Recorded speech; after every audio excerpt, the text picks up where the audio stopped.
here we have an original iPad 1.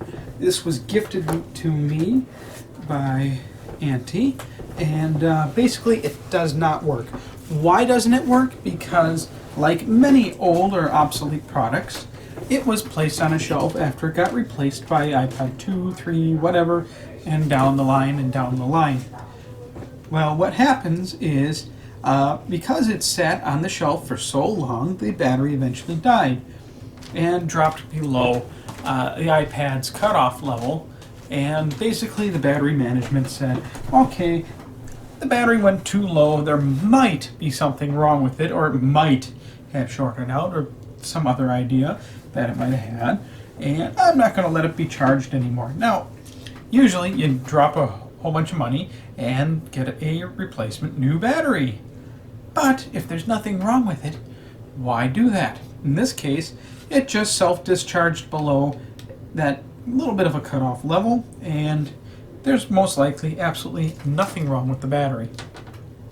So I'm not going to go through all the steps on how to disassemble your iPad. There's plenty of videos out there.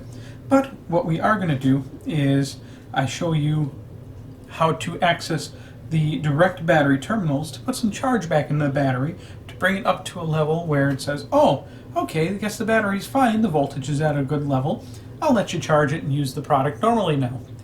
So I actually had taken this off. Did not need to do, apparently, because I had started, originally I was going to remove the whole battery before I saw that, oh, I only had to peel off some tape. So disregard this piece right here. Just pretend that's still connected. I have the screws over here. I'm going to put those back in later because I want to dig into this a little bit more. See if while I'm at it I can boost the Wi-Fi range. Now, there's this thick black insulating tape covering the battery packs. If you very carefully, and do not use any metal tools to do so, peel back the tape towards the top of the iPad on the batteries, you can see the strips right there.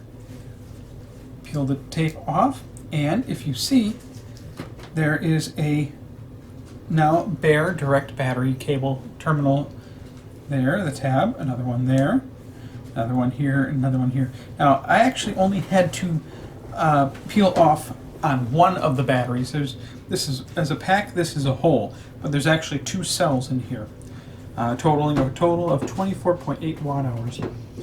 They're actually both connected together, and I wasn't sure if that was the case. I wasn't sure if the battery management board had each cell separate or if it had them both connected directly together.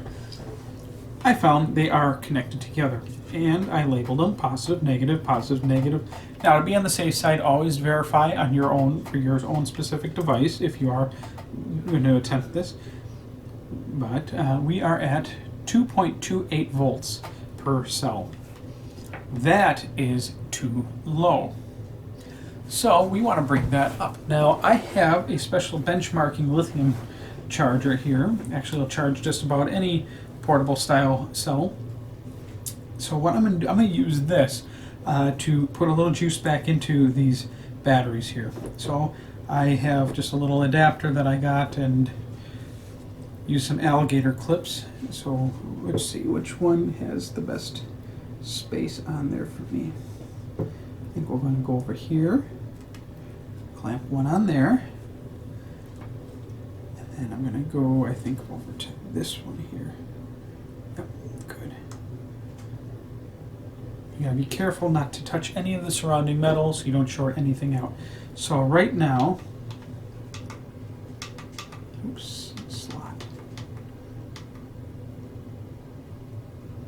Mode. No, I don't want to discharge. I could even benchmark test. So I'm going to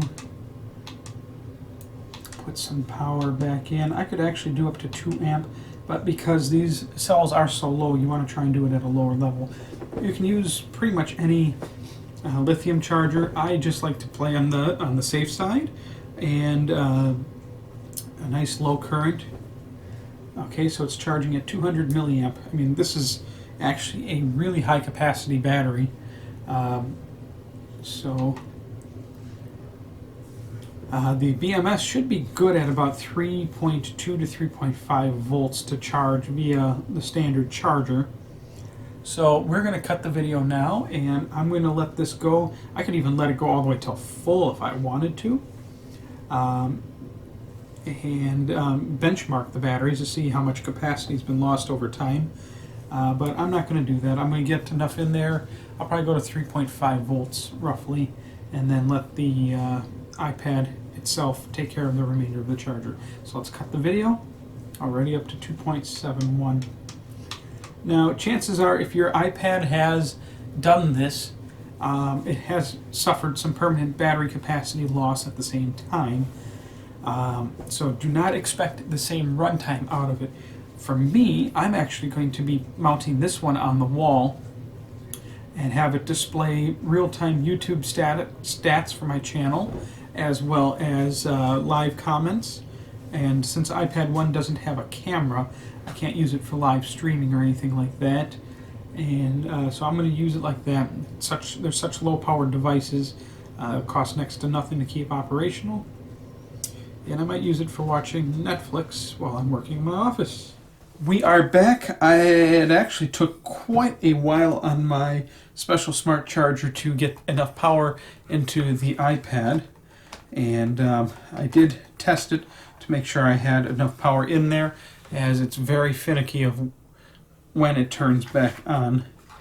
But basically, let's just get a quick up-close look there. You're not going to see anything. So basically, where I had it clamped into, then I resealed it using insulating tape, and I got it until it got about, I want to say, timer, 3.85 volts. What I could find online was that it will not turn on if there's anything lower than 3.8 volts. So I figured let's just let her go. I think I put in a total of about, I want to say about 4.5 amp hours into this thing. According to the iPad, 77% battery. And that's what it got by me charging it on my analyzer. And there we go. It is now charging off the Apple charger.